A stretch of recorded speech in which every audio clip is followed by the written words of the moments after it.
교회 하나님의 공동체라는 제목으로 사도행전 2장 43절부터 47절 저희가 한 목소리를 같이 봉독하겠습니다. 시작. 사람마다 두려워하는데 사도들로 말미암아 기사와 표적이 많이 나타나니 믿는 사람이 다 함께 있어 모든 물건을 서로 통용하고 또 재산과 소유를 팔아 각 사람의 필요를 따라 나눠주며 날마다 마음을 같이하여 성전에 모이기를 힘쓰고 집에서 떡을 떼며 기쁨과 순전한 마음으로 음식을 먹고 하나님을 찬미하며 또 온 백성에게 칭송을 받으니 주께서 구원받는 사람을 날마다 더하게 하시니라. 아멘. 잠깐 기도하겠습니다. 사랑하는 하나님, 저희가 주님 앞에 나아갑니다. 주님 말씀하여 주시면 저희는 아멘 하겠습니다. 저희의 마음밭을 정결케 하시고 준비시켜 주셔서 주님의 말씀으로 심겨지고 아버지 하나님 열매 맺는 저희 될 수 있도록 축복해 주시옵소서. 성령님 임하여 주시옵소서. 예수님의 이름으로 기도드렸습니다. 아멘. 리처드 허버슨이라는 사람이 이런 말을 했습니다. 맨 처음 교회는 살아계신 그리스도 안에서 친밀하고 생명력이 넘치는 관계를 가졌다. 이 관계는 그들과 그들 주변의 세계를 변화시켰다. 그 다음 교회는 그리스로 건너가서 하나의 철학이 되었다. 나중에 교회는 로마로 넘어가 하나의 제도가 되었고 그 다음 교회는 유럽으로 퍼져나가 하나의 문화가 되었고 마지막으로 교회는 미국으로 건너가 하나의 기업이 되었다. 이 리처드 허버슨이라는 사람은 아마 미국 분입니다. 그래서 마지막으로 미국으로 건너와 하나의 기업이 되었다라고 얘기했는데요. 저희는 한국 사람이니까. 그러면 한국으로 건너와 교회는 어떤 모습으로 되었을까요? 그리스에서는 철학이 됐고요. 로마에서는 하나의 제도가 됐습니다. 그죠? 로마 캐톨릭. 그리고 유럽으로 넘어와서는요, 그게 문화가 됐어요. 그리고 미국으로 넘어와서는요, 이게 한국에서는 기업, 교회가 어떤 모습입니까? 저희는 참 싫은데요. 요즘은 교회를 이렇게 부릅니다. 개독교라고. 한국으로 넘어와 기독교는요, 교회는 개독교. 어떻게 보면 개보다도 못한 사람들이 모인 장소라고 표현되어지는, 그 중에 저는 우두머리 그런 역할을 하고 있는, 한국으로 넘어와 교회는요 개독교가 되었습니다. 교회가 변질되고 오염되었어요. 하나님의 거룩한 자녀들이 모인 하나님의 공동체가 어느새부턴가 개독교란 이름으로 조롱을 당하고 있습니다. 도대체 한국에 들어온 교회가 왜 개독교가 되었을까요? 처음부터 그랬던 건 아닙니다. 예전만 해도 자녀들이 교회를 간다 그러면 자신들은 교회를 못 가도 자녀들은 교회에 보냈어요. 왜? 하나라도 더 배울 것이 있었기 때문이에요. 교회 다니는 사람들은 성실했습니다. 교회 다니는 사람들은 착했고요, 선했고요, 거룩했어요. 교회 다니는 사람들은 희생했습니다. 사랑했습니다. 섬길 줄 알았어요. 그래서 부모님들이 자녀들만이라도 그런 거 보고 배우라고, 예수님 믿으라고 보낸 것이 아니라 교회 가면 그래도 배울 것 있다고 자녀들을 보냈던 적이 있었습니다. 아주 예전에. 근데 어느 순간에 그랬던 교회가 개독교가 되어버렸어요. 교회가 거룩함을 잃어버렸습니다. 사리사욕을 채우고요, 자기 만족을 위해서 세상과 타협하기를 꺼리지 않고 있어요. 그래서 마치요, 이 교회는, 지금 한국 교회는요, 예수님 당시에 바리새인과 사두개인들이 그랬던 것처럼 이제는 예수님께서 독사의 자식들아, 예수님께서 가장 싫어하시는 무리 중에 하나가 되어버리진 않았나, 그런 두려운 마음이 저희 안에 생깁니다. 그렇다면 하나님께서 창조하신 교회 본연의 모습은 어떨까? 저희가 누려야 되고 정말 행복함 속에서, 그 교회 안에서 정말 저희가 행복한 삶을 영위할 수 있는, 축복을 받을 수 있는 그 원래 하나님의 그 교회의 모습, 문화도 아니고 제도도 아니고 기업도 아니고 개독교는 더더욱 아닌 하나님께서 창조하신 하나님의 공동체, 그 본연의 모습은 무엇일까? 오늘 저희가 읽은 본문을 통해서 저희가 오늘 같이 나누기 원합니다. 오늘 저희가 읽은 본문처럼 첫 번째로요, 초대교회는 가족 공동체였어요. 가족 공동체. 하나님의 가족이었어요. 함께 모이기를 힘썼습니다. 서로 물건을 통용했어요. 재산과 소유를 팔아서요, 각 사람의 필요를 채워주기 시작합니다. 그것은 무엇입니까? 이거는 가족이 아니면 불가능한 이야기입니다. 하나님 안에서, 복음 안에서 하나님께서 아버지가 되니까요, 서로의 필요가 그냥 옆집에 불구경을 하는 그런 마음으로 가만히 앉아 있고요, 아니면 불구경 재밌고 싸움 구경 재밌다고 잘 싸운다, 잘 탄다라고 박수만 치고 있을 수 없는, 그냥 앉아서 구경만 할 수 없는 그런 관계로 발전되어 버렸어요. 왜? 하나님께서 우리의 아버지시기 때문에. 그렇습니다.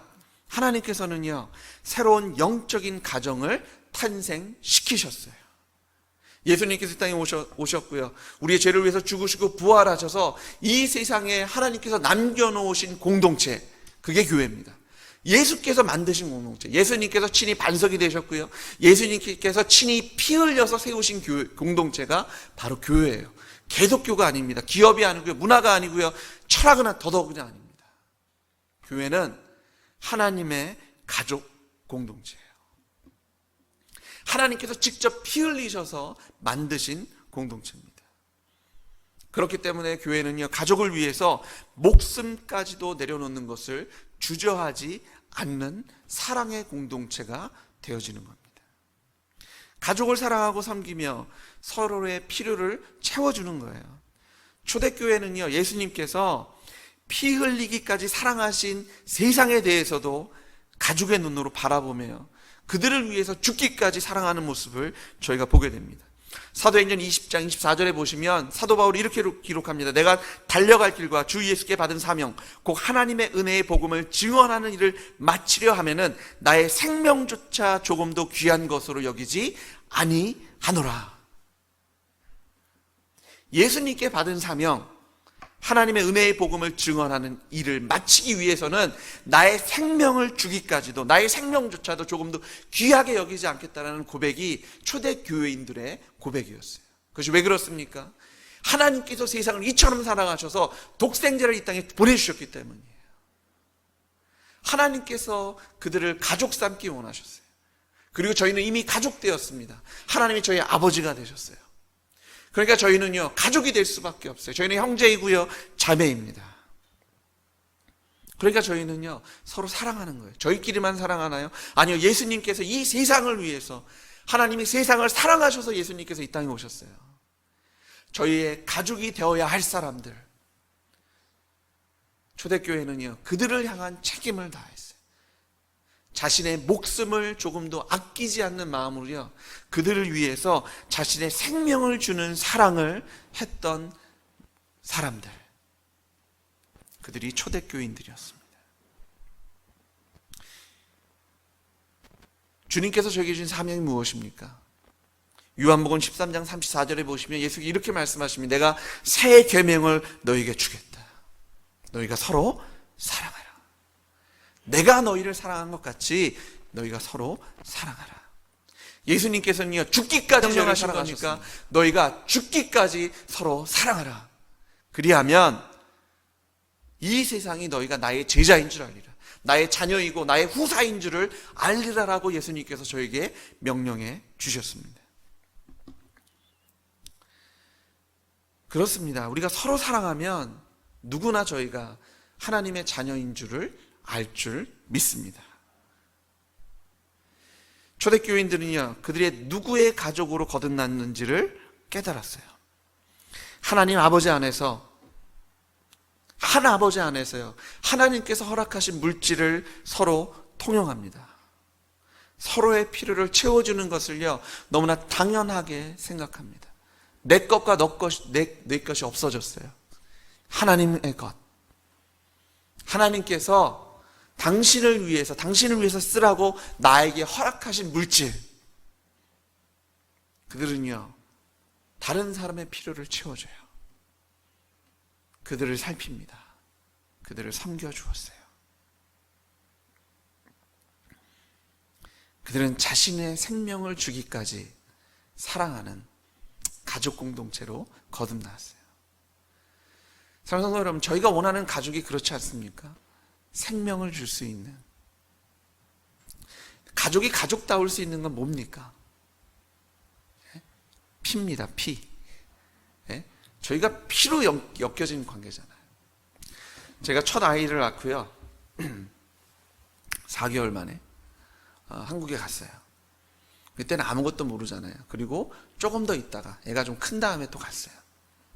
두 번째 방문할 때요, 저희가 걱정이 되는 거예요. 또 할아버지 할머니가 또 얼마나 속상해 하실까. 얘가 잘 낯도 가리고 이러면 떨어져 있으니까.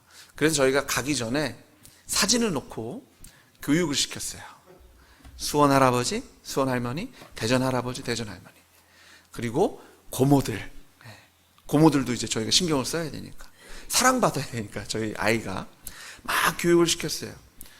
근데 저희가 한국에 가서요, 제가 괜한 걱정을 했다는 걸 깨달은 게요, 이게 피가 땡기나 봐요. 아니요, 보자마자 아이가 할아버지의 등에 업히더라고요. 저희 큰 누님이 참 정확하신 분이에요. 똑 부러지는 분입니다. 그래서 우리 누나가, 큰 누나가 얘가 아직 어리잖아요. 좀 어떡하지? 좀 귀찮아하거나. 근데요, 저희 아이가 큰 누나 등에 오줌을 쌌어요. 제 가슴이 철렁 내려앉았어요. 저 깨끗하고 이렇게 톡 소리 나는 누나인데 어떡하나. 웃더라고요. 귀엽다고. 왜 그럴까요? 핍니다. 저희가 한 가족이에요. 뒤에 오줌을 싸도 괜찮은 거예요. 요즘 저희가 강아지를 키웁니다. 저희 집사람이 오늘 아침에 드디어 폭발했어요. 밖에서 키우자. 아침에 일어나서 하는 일이요, 그 강아지 변과 오줌을 닦고 치우는 일이니까, 그것도 집에다 그냥 해놓으니까, 아직 어려서 밖에 내놓자 그러더라고요. 근데 제가 오늘 아침에 나오면서 이런 생각이 들었어요. 얘가 민섭이었으면 밖에서 키우자 그랬을까? 피로 연결이 안 되니까, 강아지니까 밖에 키우자라는 말이 나오는 거예요. 저희가 가족이 되었습니다. 누구의 피로? 예수님의 피로. 피는요, 물보다 진합니다. 예수님께서는요, 저희를 그냥 손쉽게 입양하신 게 아니에요. 피 흘리셨습니다. 공짜로 저희를 하나님의 자녀로 삼지 않으셨어요. 가장 고귀한 예수 그리스도의 생명값을 여러분을 위해서 치러주신지를 믿으십시오. 그래서 저희를요, 가족 삼아 주셨습니다. 하나님의 자녀, 하나님의 후사, 저희는 형제와 자매가 된 것을 믿으시기 바랍니다. 두 번째로요, 초대교회는요, 예배 공동체였어요. 하나님께 예배 드리는 공동체였어요. 초대교회는 성전에 모이기를 힘썼습니다. 그들은 그곳에서 예배를 드렸어요. 그들에게 있어서의 예배는요, 축제였습니다. 축제였어요. 장인어른께서 뭐냐면 전신자 사역 훈련원이에요. 신학생들을 훈련하시는 거예요. 근데 거기서 드리는 예배가 있는데, 오늘 제가 어제 간증을 읽어보니까 그 예배를 천국 예배라고 하더라고요. 부활하신 예수 그리스도, 부활의 복음을 나누면서 그들이 같이 예배하고 하나님을 찬양하는데 천국 예배를 드립니다. 저희가 오늘 드리는 예배가 천국 예배 아닙니까? 초대교회가 드렸던 예배는요, 기쁨의 예배였어요. 춤추고 소고치고 장구치고 박수치고요, 하나님께 올려드릴 수 있는 모든 것을 감사와 기도가 넘쳐났던 예배. 그들은 예배를 통해서 새 힘을 얻었고요, 그곳에서 하나님을 만났으며 하나님께서 그들에게 주신 은혜를 나눴습니다. 로마서 12장 1절을 보니까, 그러므로 형제들아, 내가 하나님의 모든 자비하심으로 너희를 권하노니 너희 몸을 하나님이 기뻐하시는 거룩한 산제물로 드리라. 이는 너희가 드릴 영적 예배니라. 초대교회는요, 자신의 모든 것을 드려 하나님께 예배했습니다. 자신을 드렸어요. 여러분, 주님께 예배 드리실 때 모든 것을 드리십니까? 이 예배에 여러분의 생명을 거십니까? 그냥 1년 52주 중에 한 번 하는 예배인데 빠질 수도 있고, 오늘 은혜 못 받을 수도 있고. 아니, 초대교인들은요, 자신의 몸을 산 제물로 하나님께 드렸어요. 다시 말해서 이 예배 아니면 난 죽는다. 이 예배가 나를 능력 있게 할 것이고, 이 예배가 나를 살릴 것이고, 이 예배를 통해서 내가 하나님을 만나지 않으면 나는 죽는다. 나는 이 예배를 통해서 하나님께 영광을 돌려야 한다. 하나님은 예배받기에 합당하시고 나는 예배자로 하나님께서 나를 새롭게 하셨다. 로마서 12장 2절에 너희는 이 세대를 본받지 말고 오직 마음을 새롭게 함으로 변화를 받아 하나님의 선하시고 기뻐하시고 온전한 뜻이 무엇인지를 분별하라고 말씀하세요. 예배가 무엇입니까? 하나님의 뜻을 분별하는 겁니다. 하나님의 기뻐하시고 온전하시고 선하신 뜻을 분별하세요. 그것을 하나님께 올려드리는 거예요. 요한복음 6장 40절을 보니까 내 아버지의 뜻은 아들을 보고 믿는 자마다 영생을 얻는 것이니. 하나님의 뜻이 뭐예요? 예수 그리스도를 믿는 거예요. 예수를 믿어 부활에 참여하는 것, 그것이 하나님의 뜻입니다. 예수님께서 왜 죽으시고 부활하셨어요? 저희가 예수님을 믿는다는 것은요, 로마서 14장 9절을 보니까 예수님이 죽었다 사심으로 산 자와 죽은 자의 주인이 되셨다라고 말씀하십니다. 예, 저희가 예수를 믿는다는 것은요, 예수님이 나의 주님이심을 인정하고요, 그 예수님을 나의 주인으로 영접하는 겁니다. 아버지의 뜻은요, 저희가 예수님을 나의 주인으로 영접하는 거예요. 예배는요, 하나님의 주인 되심을 찬양하는 겁니다.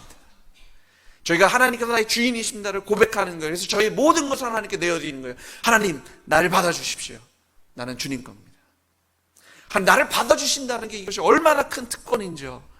내가 예수 그리스도의 이름으로 기도할 수 있고 그 예수님을 찬양할 수 있는 특권을 가진 것이 나에게 얼마나 큰 기쁨인지, 춤을 추면서 찬양하고 춤을 추면서 박수를 치면서 아멘하며 할렐루야 하면서 하나님께 나아가는 것이 예배입니다. 예배 너무 조용히 드리지 마세요. 자, 우리 할렐루야 한번 해볼까요? 할렐루야. 네, 주님을 찬양합니다. 아멘. 네. 인간은요, 본성에 예배하게 되어 있어요. 왜냐하면 하나님께서 저희를 예배자로 창조하셨어요. 이사야서 43장 7절을 보시면 하나님이 저희를 창조하신 목적 자체를 이렇게 말씀합니다. 내 이름으로 불려지는 모든 자, 곧 내가 내 영광을 위하여 창조한 자를 오게 하라. 그들을 내가 지었고 그를 내가 만들었다. 하나님께서 저희를 창조하셨는데요, 저희를 위해서, 뭐를 위해서? 하나님의 영광을 위하여.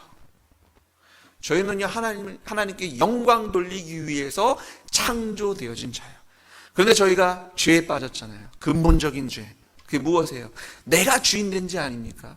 하나님께서 창조하셨고 하나님께서 다스리시는데 이 선악과 먹으면 네가 하나님 같아지겠다. 마귀가 이미 천국에서 하나님 나라에서 지었던 죄, 내가 하나님보다 높은 곳에 앉고 하나님과 비기겠다, 내가 하나님 되겠다라고 했을 때 하나님께서 그 사단을 내어 쫓으셨잖아요. 그런데요, 그 사단의 유혹에 넘어가서 똑같은 죄를 지은 게 여러분과 저입니다. 내가 주인 되겠다, 내가 하나님 같아지겠다.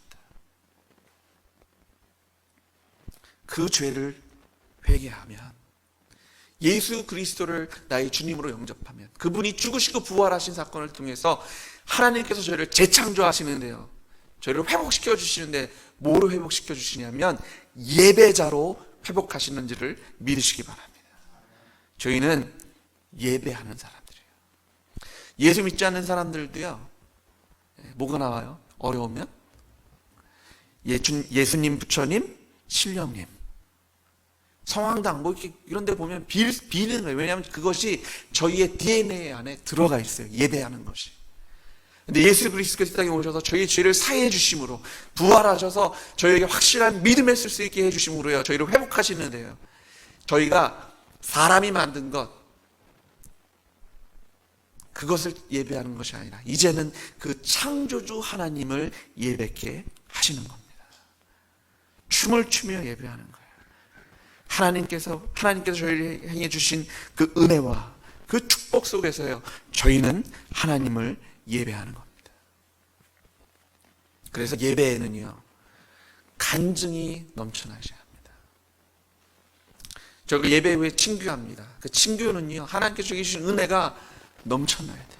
말씀으로 받은 은혜, 또 하나님께서 한 주 동안 나의 삶 속에서 동행하시며 나에게 보여주시는 은혜가 나눠져야 돼요. 그게 예배입니다. 그리고 다 조금 이따 나누겠지만요, 교제가 이루어지는 거예요. 자, 세 번째로요. 교제로 가기 전에 세 번째로 초대교회는요, 하나님을 아는 것에 갈급한 배움의 공동체였어요. 그들은 배우는데 열심이었습니다. 누구에 대해서? 예수님에 대해요. 신자들은요, 초대교인들은 제자들에게 예수님에 대해서 배웠습니다. 그런데 억지로 배운 것이 아니에요.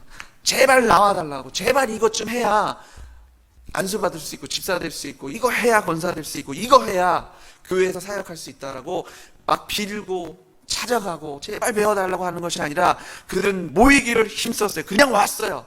궁금해서, 알고 싶어서, 깨닫고 싶어서.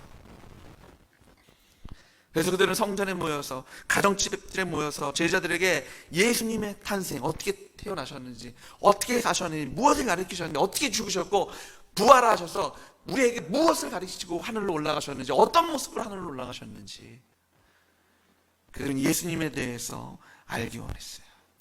가까이 하나님을 지켜본 사람들에게 그들은 물었을 겁니다. 그들은 들었을 거예요. 그 예수님께 가까이 갔을 거예요. 산 증인들인 제자를 통해서요, 예수님께서 가르치신 모든 것을 그들은 배웠을 거예요. 그리고 성령께서는 그들에게 깨닫게 하셨을 겁니다. 기억나게 하셨을 거예요. 성령께서 그들을 지혜와 지식으로 충만케 하셨을 거예요.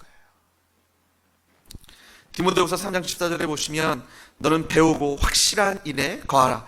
너는 내가 누구에게 배운 것을 알며 또 어려서부터 성경을 알았나니 성경은 능히 너로 하여금 그리스도 예수 안에 있는 믿음으로 말미암아 구원에 이르는 지혜가 있게 하느니라.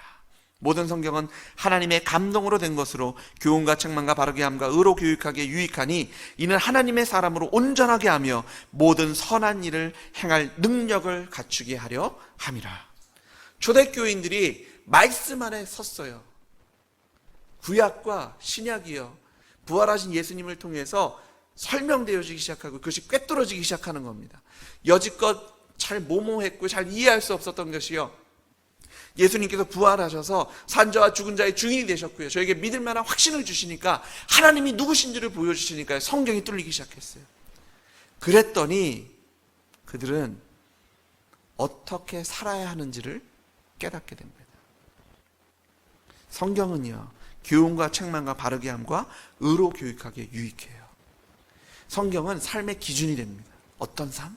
바른 삶, 의로운 삶, 거룩한 삶. 제자들은요, 하나님에 대해서 궁금했어요. 예수님에 대해서 궁금했어요. 그래서 모였습니다. 그래서 예수님을 배워요. 말씀을 배웠어요. 그랬더니요, 그들의 삶이 변화되는 줄 믿으시기 바랍니다. 지식이 늘었던 게 아니에요. 그들은 삶이 변했어요. 그래서 이렇게 얘기합니다. 성경은 그들이 칭찬받았다. 성경은 구원을 설명해 주지만 삶에 대한 것을 가르쳐 줍니다. 그러니까 배우는 거예요. 배웠더니 삶이 바뀐 줄 믿으시기 바랍니다. 제가 버지니아에 좀 있었는데요, 거기 한인들이 많잖아요. 그리고 연세만 있는 분들도 좀 있으세요. 그래서 거기에 이제 노인 학교 뭐 이런 것들이 있거든요. 그 중에서 가장 인기 있는 클래스가 뭔지 아십니까? 라인 댄스. 그게 건강에 그렇게 좋대요. 그래서 이제 막 이렇게 움직이시면서 춤을 추면서. 두 번째, 스마트폰 강의. 아이패드, 아이폰, 뭐 안드로이드 폰, 전화기 어떻게 사용하는지 찾아와서 배우세요. 돈 내고 배우세요.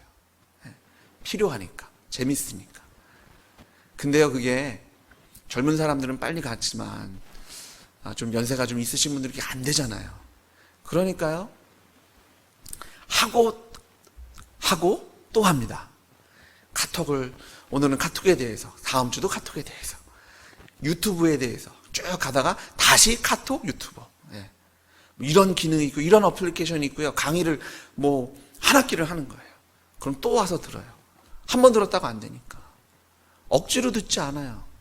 그러면서 이제 카톡으로 한국에 있는 친구들과 뭐 통화를 했다, 얘기를 했다, 유튜브를 통해서 재밌는 거. 그래가지고요, 제가 교회에 있을 때 권사님들조차도 이런 걸 보내는 거예요. 재밌는 동영상, 의미 있는 뭐 그런 내용의 뭐 글들. 재미가 붙으니까 억지로 안 시켰어요.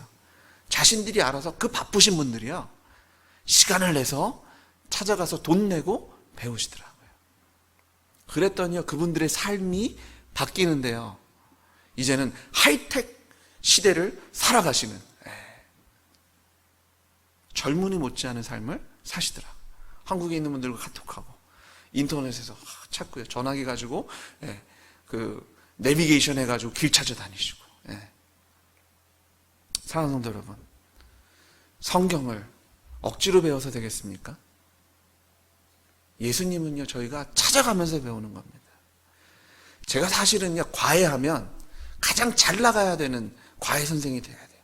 제발 성경 좀 가르쳐 달라고, 내가 윗돈 줄 테니까 좀 와서 좀 가르쳐 달라고 저한테 좀 섭외가 와야 되는데 아무도 저한테 그런 섭외를 안 하더라고요.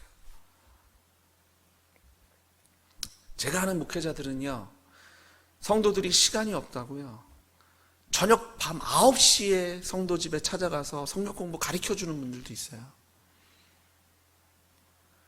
그렇게 해야 되는지, 하나님의 말씀을 너무 싸구려로 만드는 건 아닌지. 근데 어떤 교회는요, 화요일 목요일인데요, 교회가 가득 차는 교회들이 있어요. 성경 공부 주일날 안 합니다. 수요일날 안 해요. 따로 시간을 내서요, 성경 공부해요. 무엇이 옳을까요? 하나님의 말씀이 그렇게 값어치가 없습니까? 예수님은요, 저희가 도시락 싸가면서 돈 내면서 배워야 되는 거예요. 그런데 지금 공짜로 가르쳐 드리겠다는데, 거기다 하나님께서는요, 성령까지 더해 주시겠다는데 안 듣는다는 것은요, 저희가 뭔가 문제가 있는 겁니다. 네 번째로요, 초대교회는요, 교제 공동체였습니다. 예배 공동체, 교제 공동체. 근데 그들의 교제는요, 단순한 친교가 아니었어요. 가족만이 할 수 있는 일이었어요.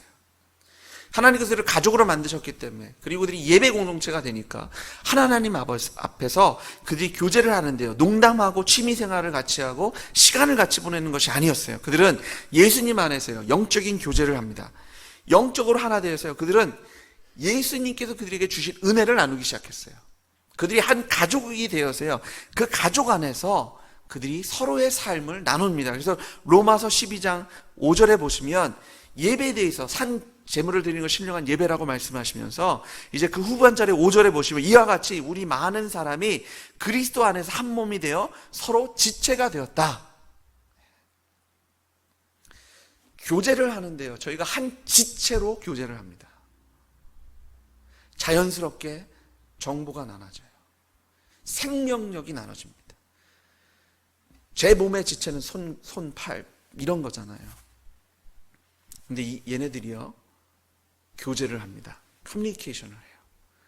커뮤니케이션이 이루어지지 않으면 마비가 일어납니다.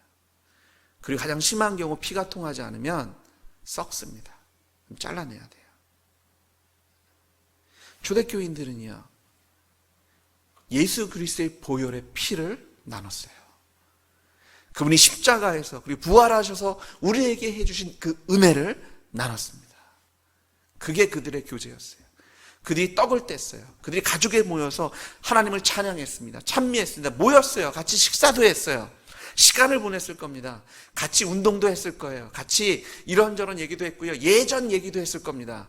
근데 그들 안에는요, 예수 그리스도의 보혈이 나눠지는 것이 끊임없이 이루어졌어요. 그것은 저희 몸에서 피가 흐르는 것처럼 그들의 것은 너무나 당연한 일이었습니다. 그들은 모이면 예수 그리스도를 나눴어요. 나에게 주신 은혜를 나눴습니다. 먹고 마시는 것이 아니에요. 먹고 마시는 것으로는요, 감정적으로 목숨을 주는 관계가 될 수 없어요. 아무리 기쁨과 순전한 마음, 저희가 마음을 주는 관계가 돼도요, 목숨을 주는 것은 한계가 있습니다. 근데요, 목숨을 주려면 피가 나눠져야 돼요. 피는 물보다 진하잖아요. 그런데요, 사람의 피 가지고는 안 됩니다. 짐승의 피도 안 돼요. 하나님의 피가 필요합니다. 그래서 하나님께서 예수 그리스도를 이 땅에 보내셔서 피 흘리게 하시고 다시 살아나게 하셔서요, 교회의 주인으로 삼으신 겁니다. 교회의 반석으로 삼으신 거예요. 저희를 묶어주시는 저희의 주인으로 삼아 주신 겁니다. 그래서 저희가 무엇을 나눠야 되겠어요? 주신 은혜를 나누셔야 합니다. 말씀을 나누셔야 돼요. 하나님의 은혜를 나누셔야 합니다. 예수님의 십자가와 부활을 나누셔야 돼요. 말씀을 나누시는데요, 내 생각, 내 경험, 그거 가지고 말씀 마음대로 해석해서 나누시는 거 아니에요. 말씀을 말씀으로 나누셔야 돼요. 내가 이해할 수 없고 내가 받아들일 수 없지만 하나님의 말씀이니까 내가 그대로 산다. 내가 순종하겠다. 그랬더니 하나님께서 이렇게 해주셨다. 그것이 나눠지는 것이 교제입니다. 예수님의 보혈만이 선포되어지는 거예요. 내 경험, 내 감정, 내 것이 아닙니다. 누구의 것, 하나님의 것이 나눠지는 것이 참 교제인지를 믿으시기 바랍니다. 마지막으로요, 초대교회는 사명 공동체였어요. 사명 공동체. 그래서 그들은요, 전도와 선교에 힘썼습니다. 좋은 것은요, 자랑해야 되는 거예요. 근데요, 초대교회 오늘 저희가 읽은 본문에 보시면 초대교인들의 전도는요, 너무나 쉬워 보여요. 별 말이 없어요. 그냥 하나님께서 매일 구원받는 사람을 더하셨더라. 그게 끝입니다. 그 앞에 나오는 말은요, 그들이 칭찬받았다는 말밖에 없어요. 그 앞에는 무슨 얘기가 나요? 그들은 그냥 교회였어요. 제가 말씀드린 사랑 공동체, 가정 공동체, 서로의 필요를 채워주는 공동체, 예배 공동체, 서로 교제하고 서로 배우고 말씀 안에서 변화가 있는 그런 공동체였어요.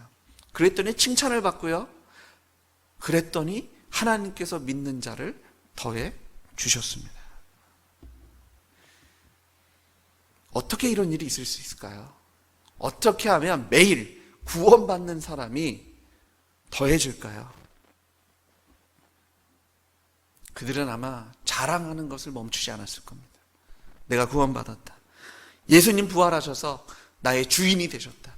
그분이 우리가 기다렸던 나의 주님, 나의 하나님이시다. 예수 믿지 않으면 지옥 가는 거다. 예수 믿지 않으면 지금 이곳에서도 지옥 같은 삶을 사는 것이다. 예수만이 길이고 진리고 생명이고 예수만이 나의 생명이고 나의 행복이고 나의 기쁨이시다. 나는 그 예수를 믿는다. 그분이 나의 주님이시더라고 그들은 밖에 나가서요 선포했을 겁니다. 그들은요 그냥 교회였어요. 사랑하기를 멈추지 않았어요. 하나님이 세상을 사랑하셨으니까 사랑했어요. 섬겨줬습니다. 그들은 예배했어요. 하나님을 정말 기쁘게 찬양했습니다. 하나님의 주인 되심을 고백했어요. 그들은 예수님의 말씀을 배웠는데요, 그 배움이 그들의 삶을 통해서 드러났어요. 그들은 하나님의 은혜를 나누기를 멈추지 않았어요. 그랬더니 칭찬했고요, 칭찬받았고요. 그랬더니 하나님께서 믿는 자를 더해 주시는 거예요. 주님께서 교회와 동역하셨어요. 부활하신 예수님께서 선포되었더니 하나님께서 성령께서 임재하시니까요, 교회에 매일 구원받는 자가 늘어났습니다. 어떻게 이런 일이 가능합니까? 제가 말씀드린 5가지 교회의 기능은요, 교회라면 가지고 있어야 하는 겁니다. 그래서 많은 이들이요 이런 5가지 모습을 가지려고 노력해 왔어요. 그러면 교회가 되는 줄 알고. 근데 오늘 본문을 보십시오. 이 교회가 어떻게 생겨났습니까? 저희가 4주 넘게 했던 우리가 어찌할꼬 복음이 전파됐더니요 이 교회가 탄생한 줄 믿으시기 바랍니다. 억지로 만들어지지 않았어요. 단지 베드로가 복음을 선포했어요. 초대교회는요 부활하신 예수님만 전했습니다. 예수님 부활하셔서 하나님께서 그를 살리신지라 그가 주와 그리스도가 되셨다. 너희들이 죽였지만 그분이 다윗 선지자가 예언한 죽음을 멸하실, 사망을 멸하실, 음부가 잡을 수 없는 메시아 구원 주셨다. 요엘 선지자가 예언한 일이 오늘 이곳에 일어난 것이다. 성령께서 임하셨더니 우리가 이상을 보고 방언을 하고 하나님 나라의 비밀을 이야기하고 있지 않느냐. 너희가 죽은 그 예수가 바로 우리의 주와 하나님이시다. 하나님께서 그를 살리셨다. 부활하신 예수님만 선포했어요. 요나의 표적 밖에는 마태복음에 보시면 예수님께서도요 내가 너희들에게 보여줄 것은 요나의 표적밖에 없다. 내가 죽고 부활하는 것 이거밖에 없다라고 말씀하셨어요. 초대교회가요 복음을 선포했더니 복음 안에 바로 섰더니 하나님께서 교회에 믿는 자를 더하신 줄 믿으십시오.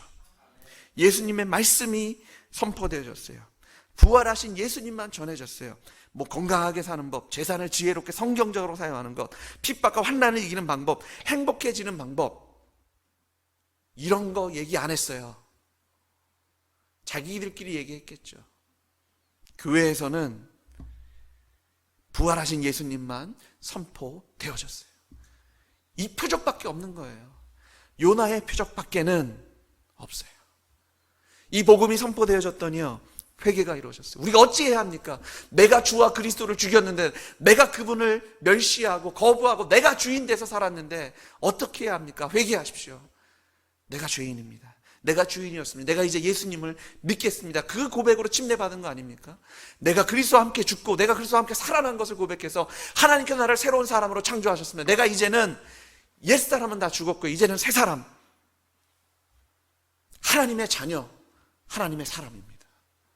그랬더니 교회가 태어났어요. 예배하는 겁니다. 사랑하는 거예요. 다른 사람의 필요를 채워주는 겁니다. 하나님의 말씀에 갈급한 거예요. 그리고 그 말씀이 역사에서 삶을 변화시키기 시작했어요. 예배하는 겁니다. 그것을 은혜를 나누는 거예요. 그리고 밖에 나아가 이것을 자랑할 수밖에 없는 거예요. 복음이 선포됐더니 교회가 태동했어요. 사랑하는 성도 여러분, 예배가 이루어진다고, 교제가 이루어진다고, 말씀이 선포되어진다고 교회가 아닙니다. 잘 들으세요. 그냥 제가 말씀드린 이 5가지 교회의 기능이 있다고 해서 교회가 아닙니다. 교회가 교회이려면 예수 그리스도께서 머리 되셔야 합니다. 그분이 주인이셔야 돼요. 그 안에 흐르는 피는 예수 그리스도의 피, 하나님의 피셔야 됩니다. 그러면 교회는 교회다워질 수밖에 없어요. 이 땅에 말은 교회지만요, 교회라고 쓰는데 사단의 무리, 회칠한 무덤, 위선자들, 그런 교회가 얼마나 많은지 모릅니다. 거기에 주인이 누구예요? 목회자입니까? 성도입니까? 돈입니까? 내 만족입니까? 교회의 주인은 예수 그리스도십니다. 교회가 크건 작건, 그 예배가 화려하건 화려하지 않건, 그 나누는 간증이 많건 적건, 구제하는 것들이 돈이 많아서 뭘 화려하게 하건, 정말 보란 듯이 하건, 그렇지 않건 예수님이 주인이시면 그것은 교회예요. 그리고 그런 교회는요, 교회다울 수밖에 없습니다. 사랑 공동체, 예배 공동체, 배움의 공동체, 나눔의 공동체, 사명 공동체, 가족 공동체로 태어날 수밖에 없는 것이 교회예요. 한국 교회가 개독교에서 벗어나려면 저희가 어떻게 해야 하겠습니까? 억지로 사랑합시다. 은혜를 나눕시다. 가족이 됩시다. 전도합시다. 선교합시다. 구제합시다. 구호를 만들 수도 있고요, 프로그램을 할 수도 있습니다. 아니요, 그거로 안 돼요. 저희는 다시 복음으로 돌아가야 합니다. 다시 복음 앞에 서야 돼요. 믿을 수 있는 확실한 증거인 부활을 붙잡으셔야 돼요. 이 표적밖에 없습니다. 예수님 부활하셔서 산자와 죽은 자의 주인이 되어주셨습니다. 예수님 부활하셔서 여러분과 나의 주인 되셨고, 예수님 부활하셔서 내가 바로 하나님이고 내가 바로 주인인 것을 저에게 보여주셨어요. 예수님 부활하셔서 저희의 영원한 대제사장이 되어주셨습니다. 그분이 나의 생명이고 길이고 나의 부활이십니다. 예수님이 우리의 머리가 되셔야 돼요. 그분이 나의 주인이셔야 합니다. 그러면 저희는 교회돼요. 저희는 교회입니다. 착한 것, 사랑하는 것, 구제하는 것, 좋다는 것 몰라서 못하는 것이 아니에요. 그거 좋은 거는요, 3살짜리 아이들도 알 겁니다. 왜 못합니까? 예수 그리스도의 보혈의 피가 흐르지 않기 때문에 그래요. 머리로만 알기 때문에 그래요. 로마서를 보니까요, 예수님을 어디로 영접해야 돼요? 내 마음에 예수를 영접하셔야 됩니다. 머리로는 안 돼요. 마음으로 하셔야 돼요. 지식으로는 안 됩니다. 여러분, 믿음으로 나아가셔야 합니다. 그래서 예수님께서 저에게 믿을 만한 확실한 증거를 부활로 주신 거예요. 믿으라고. 머리로만 갖고 있지 말라고.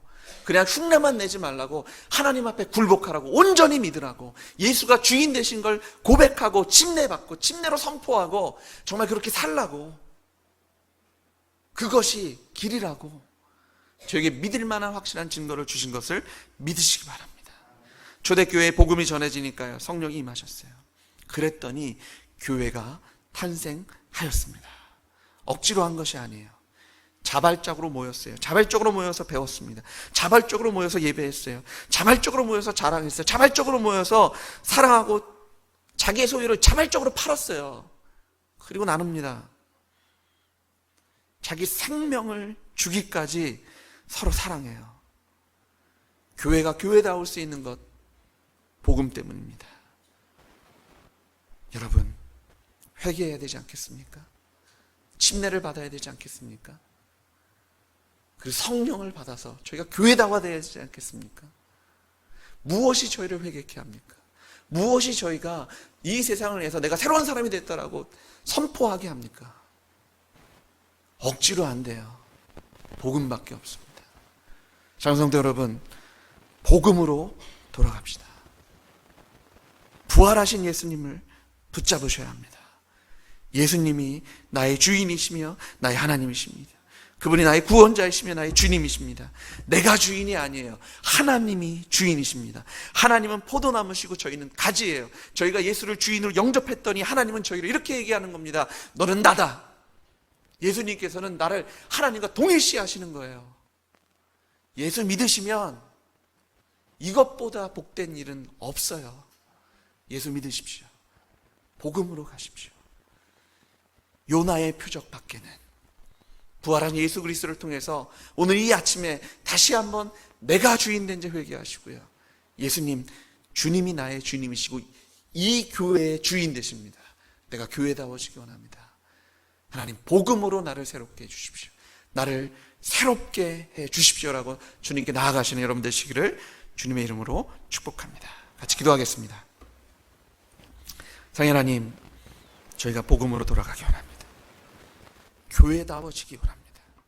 언제까지 욕을 먹고 살아야겠습니까? 언제까지 예수 믿는 것을 부끄러워하고 창피해야 되겠습니까? 하나님, 저희를 세워주십시오. 교회로 아름답고 거룩한 주님의 몸으로 세워주시옵소서. 저희가 복음으로 돌아가게 하셔서 저희가 부활하신 예수를 붙잡게 해 주시옵소서. 이 시간 저희 잠시 하나님께 기도하지 않으시겠습니까? 사랑하는 하나님, 저희가 예수님 앞에 다시 섭니다. 세상을 이처럼 사랑하사 독생자를 주셨고 내가 주인된 내 죄 때문에 예수님께서 십자가에 죽으시고 부활하셔서 나의 주 나의 하나님이 되어주셨습니다. 저희가 그 예수를 나의 주님으로 저희 마음에 영접합니다. 내 삶에 그분이 주인 되셨음을 입으로 선포하며 침례로 주님께 선포하며 나갑니다. 아버지 하나님, 저희를 받아주셔서 저희를 새롭게 하셔서 주님의 아름다운 교회로 거룩하게 세워주시옵소서. 칭찬받는 교회, 매일 구원받는 자가 더해지는 교회로 주여 저희를 세워주시옵소서. 주님을 사모합니다. 성령이 임재하셔서 역사해 주시옵소서. 예수 그리스도의 이름으로 기도드렸습니다. 아멘.